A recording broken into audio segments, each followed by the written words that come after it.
Last video, we looked at this 4x4 tiling grid with respect to gifts. And we talked about how if we place the gift in a certain spot, we are guaranteed to get all highs around the gift. In this video, we will be talking about this 4x4 grid for every other zone that we place down that's not a donut block. Going back to the pasts, which I seem to always do, is anytime we built a zone, one common thing you might have tried doing is you would try to surround it with as much park as possible, because in your head, or in our heads, because I did this too, the thought process at the time was, if I put all this park around this zone, it's going to increase the land value and help it develop. However, the reality is, looking at this zone with all the park I just built, most of this park is not actually doing anything for this zone as far as land value goes. In fact, a good majority of this isn't doing anything. There are only a few spots that the game is using to help calculate what the land value is going to be for this zone. Based off the land value calculation it comes up with, that will determine if this is a high, upper, mid, or low. And the way that the game determines this is quite simple. If I were to lay a residential zone down right here, the only places that land value is being calculated for this zone are the squares adjacent to the square the zone is on. To determine which square a zone is on, find the center of the zone and determine what square it's on for this grid. Since the R is on this square, then the only squares being used in the calculation for land value here is actually this one, and this one, and this one, and this one as well. And the one it's on top of too. And what I'm going to do is actually bulldoze the parks that it's not using so that you can see this a little more clearly. Okay, so here is all of the tiles that are being used to determine what this residential zone will be. That's a big difference from all this park here, right? And so think of it like this. Each little box here, not just the 4x4, but going down to these little boxes as big as the cursor I have. Each box is assigned a value, a number per se. And what the game does is it adds up all those values in these boxes, including the one it's on. If that number hits a certain threshold, then this residential zone will become a high, and an upper, and a mid, and a low, and so forth. When you shift the city's center, it will affect these values. So in other words, these values will always be changing as you're building over time. They are not fixed. And so what you can do is you can figure out which 4x4 squares is being used to calculate the land value of a zone and do a few optimizations. For example, in this one, what you can do is you could place a police department here. And the reason I could place a police department here and then give it power somewhere else is because we're not putting it on top of any of the squares that's being used in the calculation. Yet, if it's right here, it will lower the crime around this zone which therefore will help with land value, possibly, to increase it. If I would have placed the police department here, one thing to understand is only the parts of the square that are free are actually used in the calculation. So since the police department is sitting here, none of these squares is being used in the calculation. Funny enough, this is actually true for the residential zone itself. The residential zone isn't using any of the tiles that it's actually on top of. It's only using the ones that's essentially free of any zones on top of it. So one way of building is to try and keep as many of these tiles as free as possible, like this, so that you can get the best chance of getting a high, right? Now in this case too, it needs a valid destination. When you're building in this way, you're usually only building one zone at a time. And the reason for that is if you built like a row of zones, then okay, well these are taking up some spaces where I could have gotten more land value, right?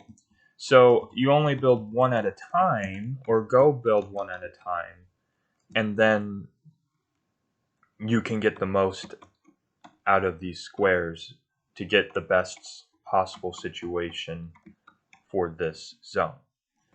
But if I need a valid destination for this, and I use this police department as a valid destination, I could do this, right? And notice we're going to have to sometimes go on top of these 4x4 squares to make this valid destination happen. It is what it is, but we could do this. However, that's not actually the best way to go about this. Because if you notice, if I were to just move the police department over one unit, I could then move my rail like this, and then I could even connect power here like this. The reason I would move the rail over here is because when it was right here, it was using 2 tiles of the land value squares, but in this case, it is only using 1. Make sense? Once I get this zone to what I want it to be, I can then build around it and I can put the rail wherever I need it. But just as a temporary setup, this is how you'd want to set up this situation. Make sense?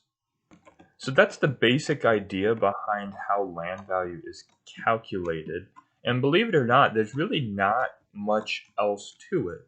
Just depending on where the zone lies, you can set up a police department and a valid destination in the most optimal way, temporarily, to give this zone the best chance of developing. One thing that's extremely important to keep in mind here is there's like a bonus land value system built into this 4x4 grid. And here's how it works.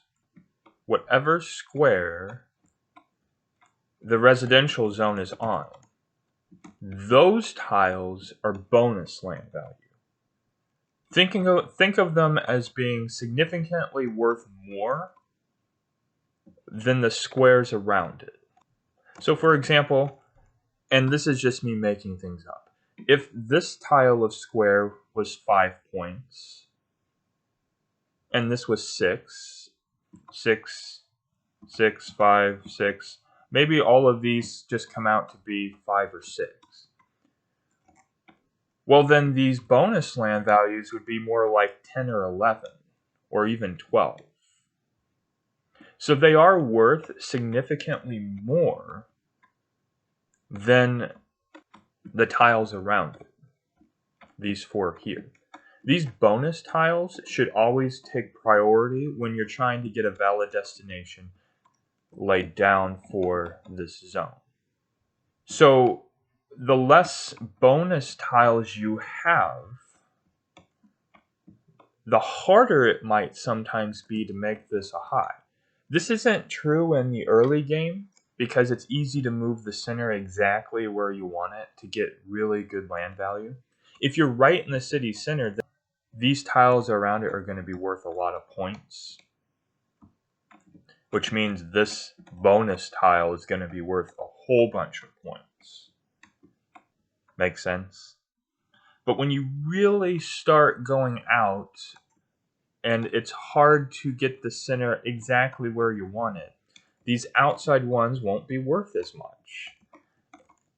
And so you really want to scrape and get any kind of bonus tile that you can.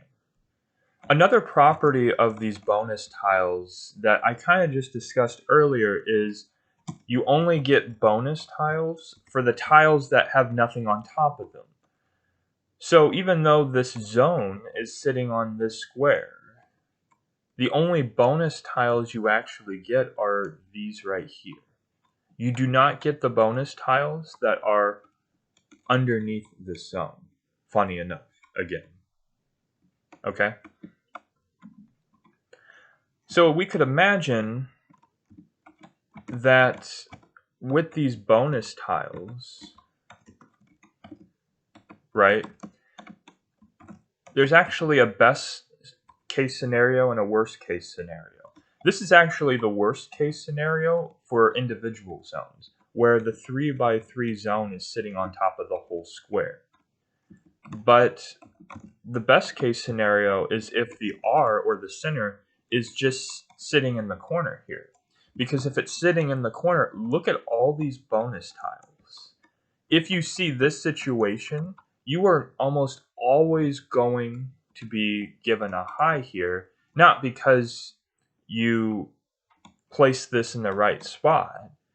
It's just that you have just so many bonus tiles here, along with these other tiles used in the calculation, that it will most likely become a high. Again, these bonus tiles are worth significantly more. I keep saying significantly more. I don't know the exact values, but just think of them as it is a fairly big bonus. So again, this is probably the worst case scenario, but any kind of bonus tile is still really helpful. And so I don't want you to ever build and try to avoid this. You're going to come into every possible situation when building. It's just how it works. The only thing you should do when you see this is just become slightly relieved and or excited, because it's like, okay, this zone should develop really well. As with this example here, in this scenario, what I can do is I can build a temporary police department like this, and then I could put rail here like this.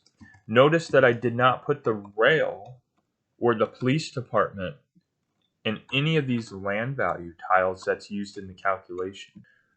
Just to clarify something, when you're building these zones somewhere on the map like this, okay, what you really need to understand is these are the squares you want to actually have park when you're trying to develop this. You're not just trying to keep them free of anything, because in this game, putting park down will raise the land value, okay?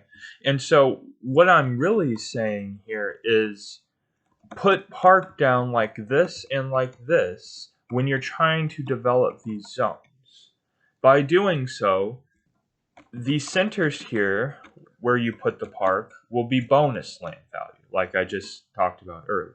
And then these 4 squares here will be extra values used in the calculation for the land value. Don't just place it and try to keep these squares free of anything. Place them and try to put as much park in these squares as possible. Temporary park, because as you're building, then you'll go over to the next place and so forth. Okay? Just wanted to clear that up. Okay, so I have another example built over here, and the way I see this is in my 4x4 grid, which was originally like this, if I were to develop this zone, I would first fill this up with park, since this zone is on this square. And then I would say to myself that this 4x4 square, this one, and this one are being used in the calculation for this zone.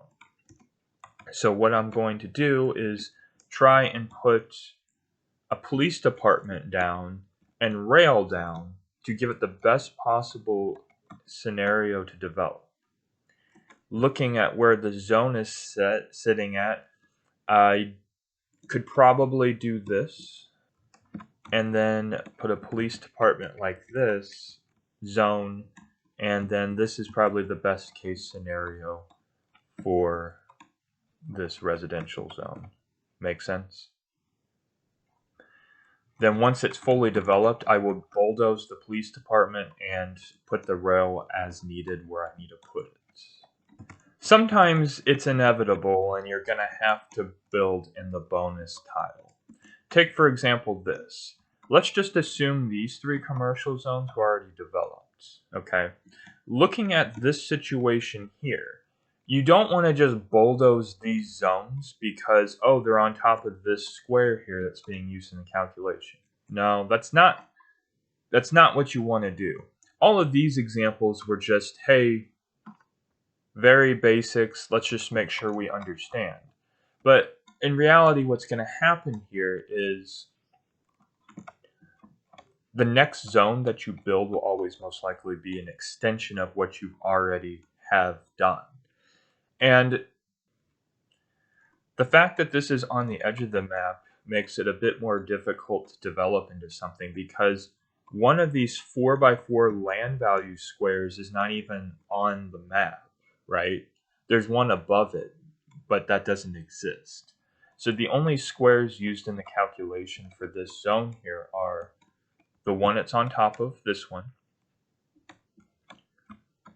this zone right here, this zone right here, and this zone right here. And to clarify, those are the 4x4 squares, but only the spots where the zones aren't taking any space up is where calculations are being done.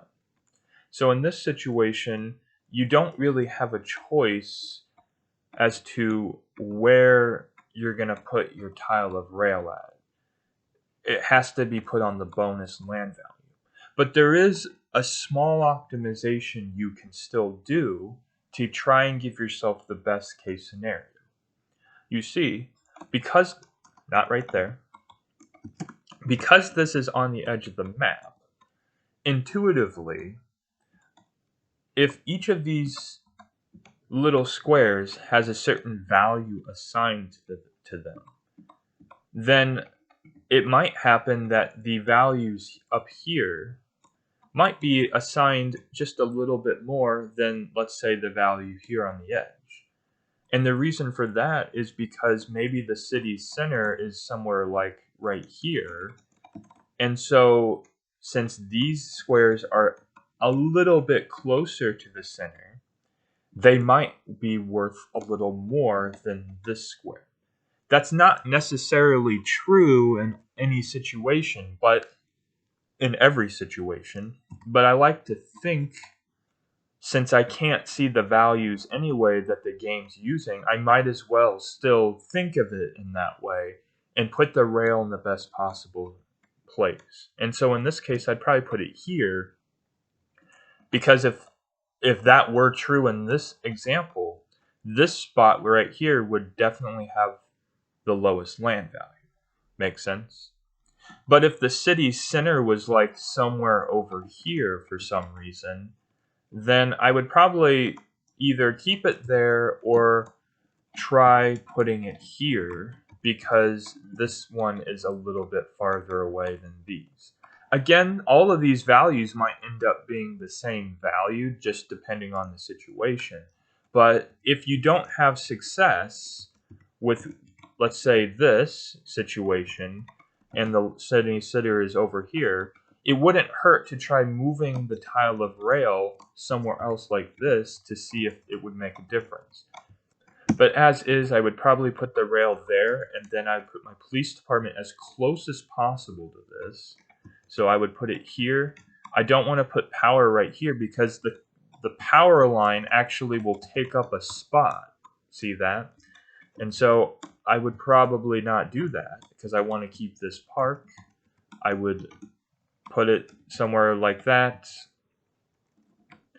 and then fill this up with park like this and try to get this to develop.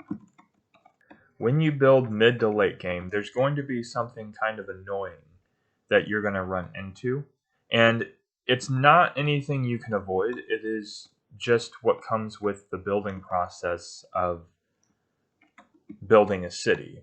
But if I come back over to this example here, I told you this is the best case scenario for this residential zone as far as development, because it's on the least amount of bonus tiles. And being on the least amount of bonus tiles is a pretty big deal, because you're almost always going to get this to develop nicely and have what you want, essentially.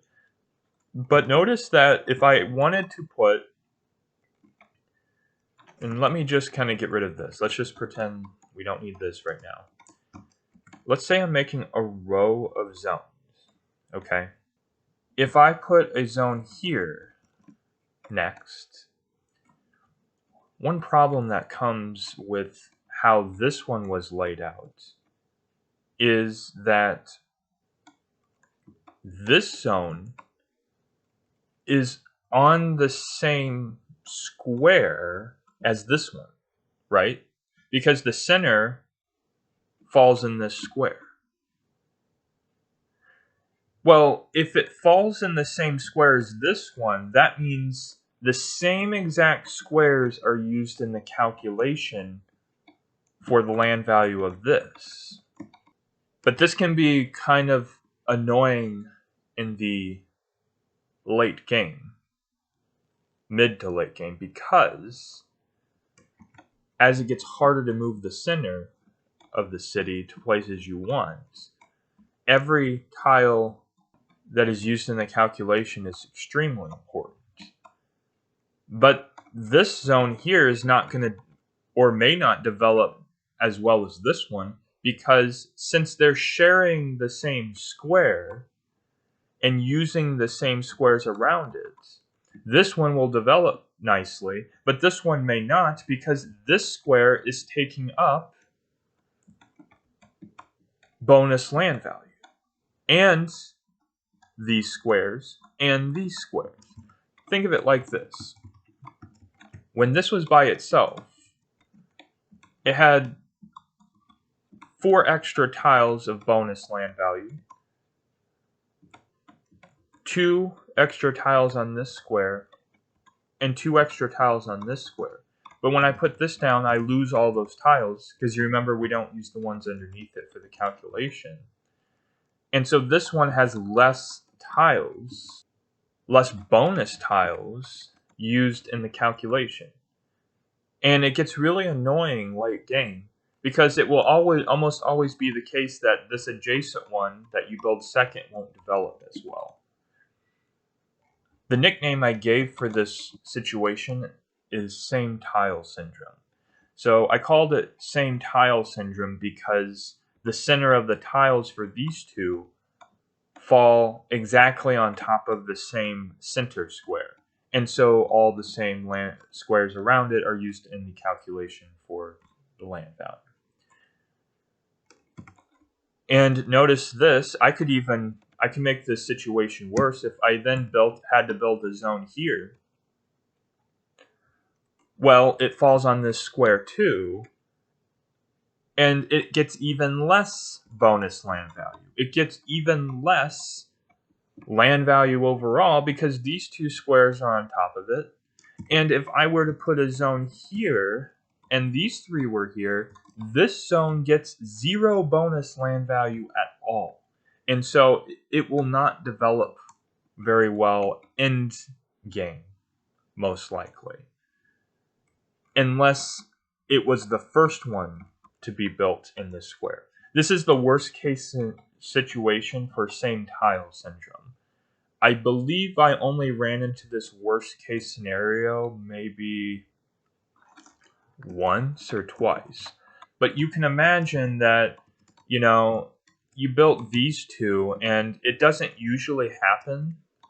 This really rare situation of getting all four on the same tile doesn't usually happen, because if there's like rail here and then you build up like this, then this one, while these zones are on top of this tile, this zone has all this bonus tile to itself. Makes sense? And then these three squares as well. Remember, the bonus tile really is the big deal here. And so it's not that big of a deal that these are taking this square here along with the rail. But in this case, it gets this bonus tile instead of this bonus tile, so it's not that big of a deal. And I could also make this situation more optimal for this zone by saying, look, I'm just going to temporarily make a valid destination for these two here, so that I could get rid of the tile here for now, so that this gets more calculations done to it, and then I could do something like this. Oh wait, I don't want to do that necessarily. I'd want to do this. You see why? Well, gotta place the police department in the right spot. You see why? Because if I placed it here, then that would be bad. This square is being used for this calculation. With same tile syndrome, it's kind of annoying, but it's inevitable. It's always going to happen. So don't stress about it, just deal with it. So a common thing to do when you're building is you're building the edges like across like this for the top and the left edge, and you can kind of tell real quickly like what zones are probably going to develop well. For example, this one, look at all these bonus tiles it has. So this one might work. Maybe it won't work if it's in the far corner. It may not develop well, but you never know. If I place this one next to it, okay, this has a lot of nice bonus tiles. So this should have a decent chance of developing. But as soon as I put this one here, notice that it falls on the same tile as this one. So same tile syndrome, right? And what's going to happen here is this has less bonus tiles than this one, so it may not develop at all for you. If I move over, this is not a good situation either. Even though the center is on its own tile, the problem here is that there's the same amount of bonus tiles as this one here. But sometimes if you get zones like this that just won't fully develop into a C upper or C high, then what I usually do is just bulldoze them instead of keeping them. Because if this is going to be an industrial zone anyway, well, I might as well bulldoze it for now so I get all these bonus land values. Make sense? And then moving over, oh, this one has all bonus land value around it for the most part. This is a pretty good spot. This is a fantastic spot. Has even more bonus land value, but then same tile syndrome again. So this pattern kind of repeats after a little bit, unless you were to somehow put a space between them like that, but you really do want to pack them in as much as you can, so you don't usually do. Okay, so here is more video footage of my city. It's part 10 apparently. And you see that in this bottom middle of the map, I actually have my 4x4 squares created. And notice that the last commercial zone I made is a C upper, fully developed. The reason it didn't turn into a C high is because of same tile syndrome. So notice that when you look at this, I'm only counting 2 tiles of bonus land value for this commercial zone, right? And it does have other tiles being used in the calculation, namely the square to the left and above it, which is why I have the police department placed the way I do, right? It also explains why I have the track placed for the C-top next to it.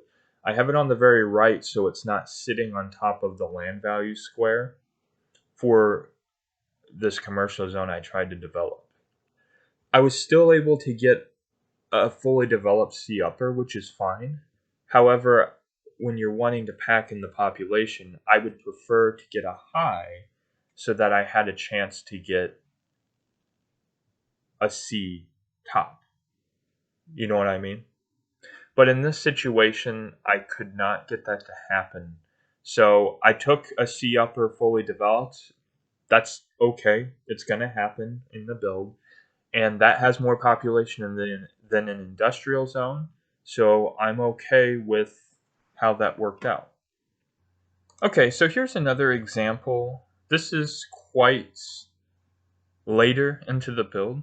I had actually already got quite a few of my donut blocks already built. And what you notice here is I'm working on more zones over.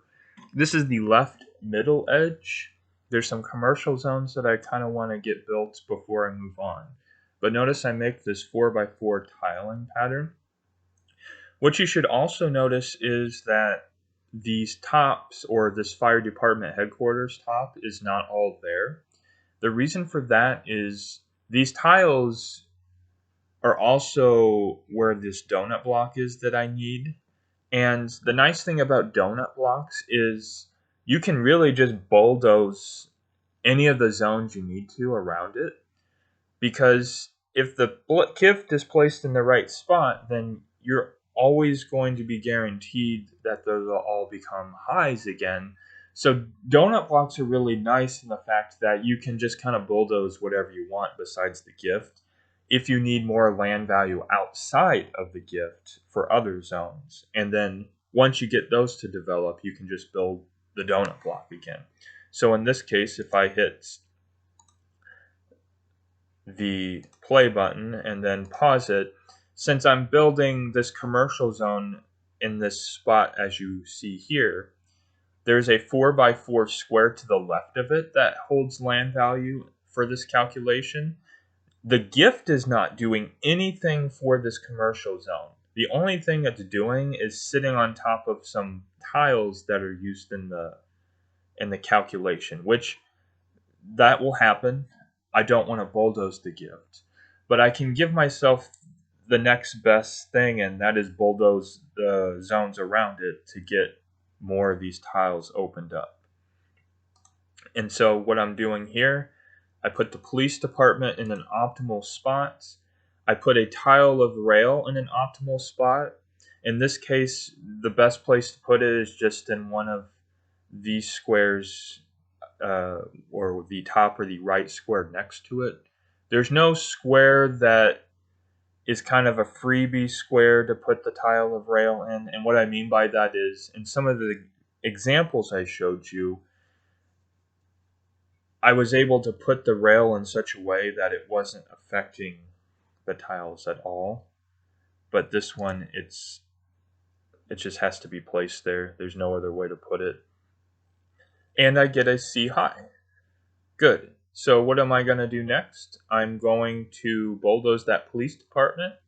And I believe, yeah, the next zone's above it. So just to pause real quick so you can see visually, there is some residential zones still on some of the tiles being used in the calculation for land value of this commercial zone. But it doesn't necessarily mean you have to destroy them. Now, what I mean by that is you might have enough land value for that to become a high, and you may not need to destroy anything. Okay, here I put tile not on the bonus. I then end up destroying a lot of residential zones here because a lot of them are sitting on these bonus tiles or not bonus tiles, just tiles used in the calculation. But because it's in a donut block, again, it's not that big of a deal. I can just rebuild them and they should just develop just fine. And as you can see, it starts out as a high. I don't have a police department. It's not required to have a police department when you're doing this, but if this wasn't developing like this or into what I want, the next thing I would try is putting a police department. I usually always put a police department, but I probably forgot to put one down in this case. However, if it wasn't developing, I would catch that and put one down, a temporary one. You notice now here that I'm putting some of these residential zones back because the next commercial zone, which is going to be right above it, is going to be in a spot such that none of the tiles will be used where the donut block that I'm trying to build in this video is going to, it's not going to use those tiles at all. So I'm putting the residential donut block back because, again, trying to maintain commercial demand is extremely difficult when building at this level. So I want to keep as many residential zones built during this process as I can.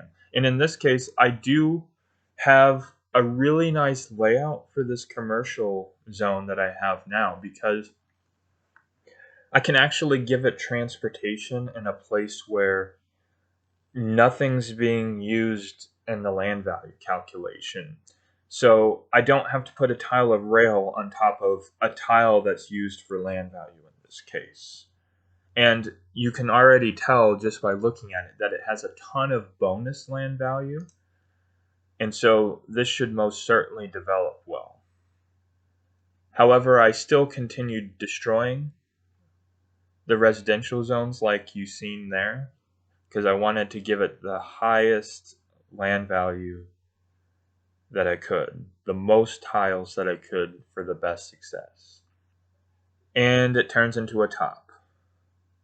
And I get my residential zone to develop. So then what I'm doing is I'm just trying to put my residential donut block back together so I don't have the commercial demand crap out. Okay, so this is going to be the last example I showed you, and this was actually the situation where I ran into the worst possible case of same tile syndrome. And in my 900K city, this is actually why I ended up with some industrial zones kind of up close to the area where I'm building now, is I could not get anything to develop here for the longest time. So what you're about to see is what I was able to come up with. So sometimes you got to think about this, but stopping right there. Now, just because I placed this zone like this doesn't mean that it's going to be the worst case of same tile syndrome. Remember, if there's going to be rail ever adjacent to this commercial zone, or there's going to be spaces, then it's going to push the center of another zone to a different tile to calculate bonus tile, right? Unfortunately, in this case here, it's going to happen to where I am going to put 4 tiles or 4 zones literally all next to each other. And that is the worst case scenario, again, that you can run into when it comes to same tile syndrome in the mid to late game. So it's not going to be possible for these to develop all into what I want. So what I do know is I should get the first one to develop really nicely for sure, because look at all those bonus tiles that I have that I just filled in with park. So I'm definitely going to get this one to develop into what I want. And fast forwarding a little bit, notice that I do get a high where it is. And so what I'm doing now is I'm going to build another commercial zone in the same set of bonus tiles as the first one. And for this particular situation, what I found out was doing a little experimenting, I can get 2 C5 highs to develop in this 1 square bonus tile. The third and the fourth will not become highs. So what I ended up doing is planning ahead, and I'm like, okay, well, I want to get as many commercial tops as possible while also being able to keep the build up. So these 2 commercial zones that you see here that I built is going to be the commercial top that I'm going to get. So what I'm doing real quick is just kind of recreating the land value tiles for a visual so I know where to put the track. Notice I'm going out of my way to put the power like this so I don't accidentally put it in a spot on land value tiles in the calculation. And then I develop the zone. It develops into a high. And later on, you see that I get my commercial top for this to develop. So later on in this build, I ended up with a residential zone up there, but notice there's this 3x3 space above the C5 high that would then eventually become an industrial zone. And the reason that became an industrial zone is because I could not get it to fully develop into a commercial zone. And looking at how I set this build up, there's only 1 tile a track there, so it couldn't be a residential zone. Because remember, residential zones need at least 1 or 2 tiles to get a valid destination. And then a little later on, I couldn't even get commercial zones to fully develop between the zones that you see here. And I could have put residential zones to the left of the C5 high, but what I found out, or what I noticed, is the industrial zone above the C5 high, the pollution was essentially making the residential zone to the left crap out, and it wouldn't work. So if I can't get a fully developed commercial zone and my residential zones crap out, then there's where you want to put industrial zones. I don't like putting them out here. I like to keep them on the edge, but this was a pretty niche situation that I kind of couldn't get myself out of. One thing you might argue is, well, couldn't I have gotten a C4 upper or any C4 building above the C5 high because it has the same population as an industrial zone? The answer is I could have, but I couldn't even get that to develop. The best I could get was a C3, which has even less population than an industrial zone. So this literally was the worst possible scenario. And you can see there's 4 zones like all bunched up together, and it was just terrible. In your build, you likely won't run into this really rare situation where 4 zones are on the same bonus tile. But if you do, just try to be creative. Maybe try restructuring how you're building. I couldn't restructure how I was building without losing any zones. I wanted to get as many as I could, so just don't let it get to you. Just think outside the box like I did. So one thing I would do when it comes to this 4x4 tiling system is I would definitely create situations like this, like I see here. And definitely just do like a practice run of a city. You don't have to go for a megalopolis or a high population, but just start building in any way you want to practice picking out land value tiles and optimizing how you build zones in those land value tiles. Doing this is perfectly fine as practice, just randomly putting them, but I think actually trying it in an actual build will make it more easy to follow and understand. You'll see a lot more scenarios than the ones I showed here. Okay?